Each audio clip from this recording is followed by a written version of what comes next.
Good evening, everyone. My name is Nathan Stalvey, the director of the Clark County Historical Association, and this is the first part in our video series on the operations and history of the Burwell-Morgan Mill, which is what we're standing outside of right now.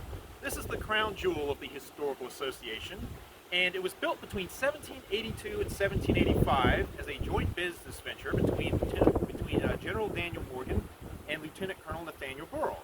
Both men lived here in Clark County, and this was a mill that proved to be the center of the economy here in Millwood for many, many years. Now, the original stone structure that you see right here, this would have been the part that was built between 1782 and 1785.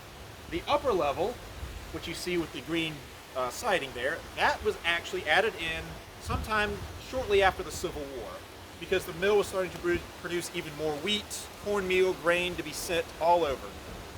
Grain produced here at the mill was sent down to the Shenandoah River by wagon, loaded onto flat barges, and sent all the way to Alexandria, and then that grain was sent as far away as the West Indies and even over into Europe. So this mill served quite a number of people. We're going to talk a lot about the operations of the mill in our next videos, including over here to my left, you're going to see what we call the sluice.